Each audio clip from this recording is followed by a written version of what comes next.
אתה קם בבוקר, יוצא לגינה, כותף ירקות, מכין לעצמך סלט ואוכל ירקות שאתה גידלת לעצמך. מה יכול להיות יותר קסום מזה? תראו איזה יופי. כל היופי הזה יכול להיות אצלכם בגינה הפרטית. זה כל כך פשוט.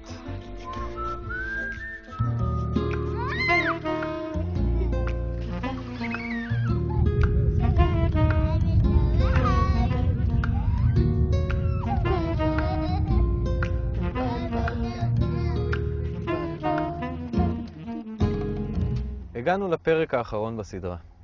בפרק הזה אנחנו נסכם את כל מה שעברנו, את כל שלבי הקמת הגינה, נלקט את הירקות מהגינה ואפילו נכין מהם אוכל. שני דברים חשובים צריך לדעת על ליקוט. דבר ראשון, כשאנחנו אוספים מהגינה את הירקות שלנו, אנחנו רוצים שתהיה לה המשכיות. ולכן אנחנו מקפידים לקטוף את הצמחים במידת האפשר, בצורה כזאת שתאפשר לצמח להמשיך לגדול. דבר שני, חשוב לזכור שהירקות שאנחנו קוטפים מהגינה, כדאי לנו לאכול אותם כמה שיותר מוקדם מרגע הקטיף. בשביל הפרק הזה הזמנתי חבר טוב, שף פרטי גיל צוקרמן. מנגולד. המנגולד, כמו רוב צמחי העלים, אם אתה רואה, הוא גדל כל הזמן עלים טריים מהאמצע. וואו. לכן, כדי לשמור עליו חי לאורך זמן, אני אקח את העלים החיצוניים. עכשיו, אני לא רוצה לקחת את העלים החיצוניים ביותר, כי הם מבוגרים והם זקנים קצת, אז אני אקח את העלים של האמצע. לדוגמה, העלה הזה. תראה איזה עלה יפה. טוב, עכשיו זה, הקולורבי, וואו. אני פשוט מאוד מסובב אותו שהוא באדמה, כמה סיבובים.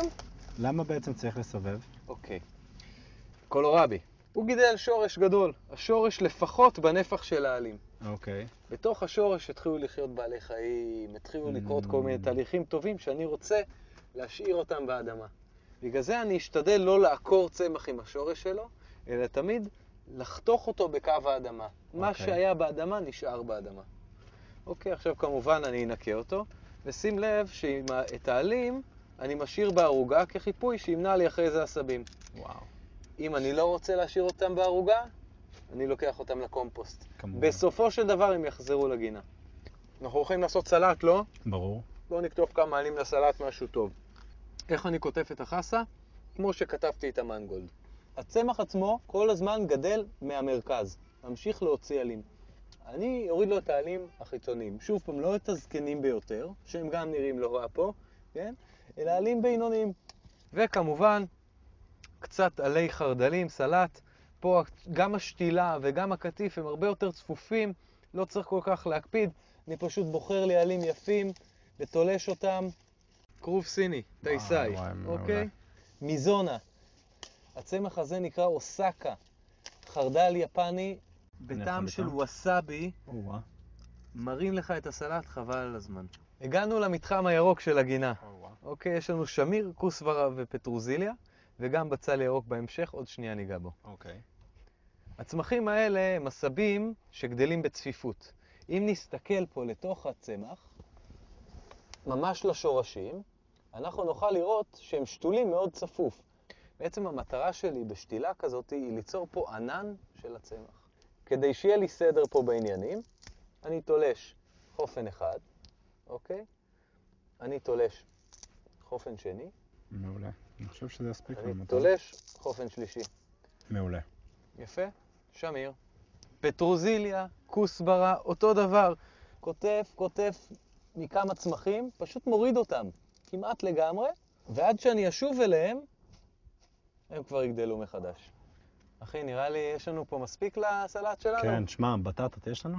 בטטות גם יש. פה גדלות הבטטות. הבטטה גדלה מתחת לאדמה, היא חלק מהתפתחות של השורש, והעלים גדלים למעלה. אוקיי. עכשיו אני אוציא את הבטטה. דבר ראשון, אני אעדור את הצמח. יפריד את הצמח מהשורש שלו, כדי שלא יפריע לנו. מפה יצאו כל העלים היפים שראינו. עכשיו אנחנו נחפור את האדמה ונוציא את הבטטות. זה קסם.